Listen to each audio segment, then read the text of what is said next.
அனைவருக்கும் வணக்கம். ஈரான் மீது அமெரிக்கா மற்றும் இஸ்ரேல் தொடர்ந்து தாக்குதல் நடத்தி வருகிறது. ஈரானில் ஆட்சி மாற்றம் ஏற்படுத்த வேண்டும், அங்குள்ள இராணுவத்தை சீர்குலைக்க வேண்டும், ஒட்டுமொத்தமாக இராணுவ கட்டமைப்பையே அழிக்க வேண்டும் என்று ஆபரேஷன் எபிக் ஃபியூரி என்ற அமெரிக்கா மிகப்பெரிய தாக்குதலை நடத்தியதில் முதல் நாள் தாக்குதலே பிப்ரவரி 28 அன்று சுப்ரீம் லீடர் கமேனி மற்றும் அவருடன் 48 பேர் மொத்தமாக கொல்லப்பட்டனர்.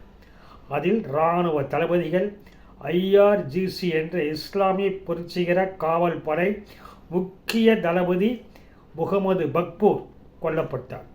இதனால் ஒட்டுமொத்தமாக ஈரான் நிலை குலைந்துவிடும்.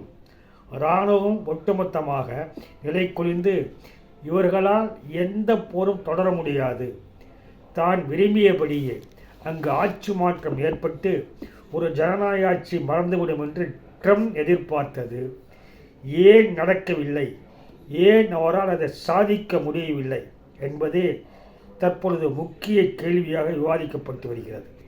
ட்ரம்ப் பலமுறை நான் வெற்றி பெற்று விட்டேன், ஈரானில் 90% இராணுவ தளங்களை அழித்து விட்டேன் என்று அவர் பேசினாலும் அவரால் ஏன் ஈரானை விட்டு வெளியேற முடியவில்லை? அவருக்கான எக்ஸிட் ரூட், வெளியேறும் வழி இன்று வரை கிடைக்கவில்லை. அதாவது ட்ரம்பால் கௌரவமாக ஈரானை விட்டு வெளியேற முடியாமல் திண்டாடுவது ஏன்? ட்ரம்ப் எதிர்பார்க்காத வகையில் ஈரான் ஒரு மிகப்பெரிய தாக்குதல் நடத்தியது. ஆபரேஷன் ட்ரூத்ஃபுல் ப்ராமிஸ் என்ற அடிப்படையில் அமெரிக்கா எதிர்பார்க்காத வகையில் அமெரிக்கா இராணுவ தளங்கள் மீது தாக்குதல் நடத்தியது. அந்த தாக்குதல் என்னவென்றால், கமேனி இறந்த பிறகும், IRGCயின் தளபதி முகமது பக்பூர் இறந்த பிறகும், மொத்தமாக 48 பேர் இறந்த பிறகும் கொல்லப்பட்ட பிறகும் எப்படி இவர்களால் இப்படிப்பட்ட தாக்குதல் நடத்தப்படுகிறது? அதற்கு எப்படிப்பட்ட இவர்கள் இராணுவத்தை கட்டமைத்திருக்கிறார்கள் என்றால், அது ஒரு பத்ம வியூகம். உள்ளே சென்று விட்டால் வெளியேற முடியாத அளவுக்கு த மொசைக் டிஃபென்ஸ் சிஸ்டம் என்ற ஒன்றை உருவாக்கி வைத்திருக்கிறார்கள். இது சாதாரண விஷயமாக முதல் தெரியவில்லை. உள்ளே நுழைந்த பின்புதான் அமெரிக்காவும் இஸ்ரேலும் புரிந்து கொண்டுள்ளது. அதாவது கடந்த 20 வருடங்களாக அமெரிக்கா எங்கெல்லாம் உள்ளே புகுந்து அடிவாங்கி வெளியே வந்ததோ, எங்கெல்லாம் தவறு செய்ததோ அதையெல்லாம் ஆய்வு செய்தவர் அங்கே ஒருவர் இருக்கிறார். அவர் மூலமாகத்தான் இது மிகப்பெரிய அளவில் உருவானது. அதாவது அமெரிக்கா குவைத்தை ஈரான் ஆக்கிரமித்த போது ஈராக் மீது தாக்குதல் நடத்தினார். அந்த தாக்குதலில் சதாம் ஹுசேன் கொல்லப்பட்டாலும் அமெரிக்கா விட்டால் போதும் என்றுதான் அங்கிருந்து வெளியேறியது. அதேபோல ஆப்கானிஸ்தானில் உள்ளே சென்ற அமெரிக்கா அங்கிருந்து வெளியேறியது. இதை தவிர ஈராக் போர் 10 ஆண்டுகள் நடந்த பொழுது ஈரான் கற்றுக்கொண்ட பாடங்கள் இவையெல்லாம் அவர்கள் ஒரு ஆய்வு செய்தார்கள். அதாவது 2003 ஈராக் மீது அமெரிக்கா தாக்கல் நடத்தியதில் அது குறித்து அமெரிக்கன் இன்ஸ்டிடியூட் ஆஃப் பீஸ் என்ற ரிப்போர்ட்டை முழுமையாக ஆராய்ந்து அமெரிக்காவின் பலகீனம் என்ன, ஈராக்கின் பலகீனம் என்ன என்பதையெல்லாம் ஆய்வு செய்து அதற்காக ஒன்று உருவாக்கப்பட்டது. அதுதான் ஈரான் IRGC, அதாவது ஈரான் புரட்சிகர காவல் படைக்காக உருவாக்கப்பட்ட மொசைக் டிஃபென்ஸ் சிஸ்டம். அது அதிகாரமானது மிகவும் பரவலாக்கப்பட்டிருக்கிறது. ஈரானில் மொத்தம் 31 மாகாணங்கள் உள்ளன.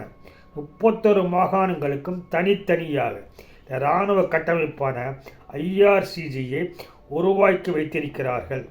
இதை உருவாக்கியவர் யார் என்றால், IRGCயின் மேஜர் ஜெனரல் முகமது அலி ஜாஃபரி என்பவரால் உருவாக்கப்பட்டது. அவர் சாதாரண ஒரு வீரராக உள்ளே நுழைந்து ஈராக்கில் குர்திஸ் பகுதியில் புலனாய்வுத் துறையில் பணியாற்றிவிட்டு ஈரான் திரும்பி வந்து டிஃபென்ஸ் ரிசர்ச் அதில் தலைவராகி இத்தனையும் ஆய்வு செய்து ஒரு சிஸ்டத்தை உருவாக்கி இன்றும் பணியில் இருக்கிறார்.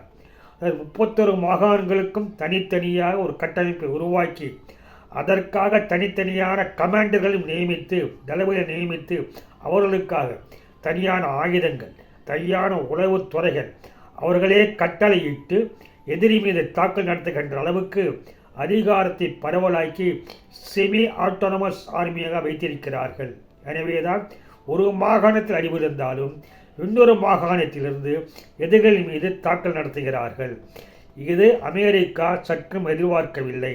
இப்படி ஒரு வலை பின்னலை அவர்கள் பின்னியதில் அமெரிக்கா உள்ளே சென்று மாட்டிக்கொண்டதால் தான் முழுமையாக அழிக்க முடியவில்லை. பல்வேறு ஆயுதங்கள் மற்றும் ஏவுகணைகள், ட்ரோன்களை பல இடங்களில் மலைகளுக்கடியில், கடலுக்கடியில் ரகசியமாக வைத்திருந்து யாருக்கு எந்த மாகாணத்தில் தேவையோ அவர் எடுத்துக்கொண்டு மிகப்பெரிய தாக்குதல் நடத்துவது இவர்களால் சமாளிக்க முடியவில்லை. இந்த IRCGயுடன் பாஸ்-ஜி என்ற மிகப்பெரிய தன்னார்வ வீரர்கள் இருக்கிறார்கள். இதை தவிர இராணுவம், இதை தவிர கப்பல் படை, ஏரோஃபேஸ் ஃபோர்ஸஸ், உளவுத்துறை என்று ஒரு கட்டத்தில் தனியாக வைத்திருந்து ஒருங்கிணைக்கிறார்கள். இப்படிப்பட்ட ஒரு பத்ம வியூகம் என்பது எந்த நாட்டிலும் இல்லாத அளவுக்கு ஈரான் ஒரு கட்டமைத்துள்ளது. அதனால்தான் இது உள்ளே சென்றவர்கள் வெளியே வருவதற்கான மிகப்பெரிய திண்டாட்டத்தை சந்திக்க வேண்டியிருக்கிறது. அப்படிப்பட்ட ஒரு மொசைக் டிஃபென்ஸ் சிஸ்டம் இது ஒரு வலிமையான வகையில் கட்டமைத்துள்ளதால் கிட்டத்தட்ட இந்த போர் நடந்து 15 நாட்களுக்கு மேலாக அந்த நாட்டின் உயர் சுப்ரீம் இல்லாத நிலையிலும், அனைத்து இராணுவ தளபதிகள் கொல்லப்பட்ட நிலையிலும் அடுத்தடுத்த தளபதிகள் அவர்களாக முடிவு செய்து மிகப்பெரிய தாக்கல் நடத்தி வருவதால் ட்ரம்பால் வெற்றி பெற்றேன் என்று அறிவித்தும் கூட வெளியேற முடியாமல் திண்டாடுகிறார்கள். அப்படி என்றால் இந்த போர் எப்பொழுது நிற்கும் என்றால் ஈரான் எப்பொழுது முடிவு செய்கிறதோ அப்பொழுது மட்டுமே இந்த போரை நிறுத்த முடியும். அதுவரையில் நாங்கள் தாக்கல் நடத்துவதாக ஈரான் அறிவித்ததற்கு காரணமே ஈரானின் IRCG கட்டமைத்த மொசைக் டிஃபென்ஸ் சிஸ்டம் என்ற ஒரு பத்மவியமாகும்.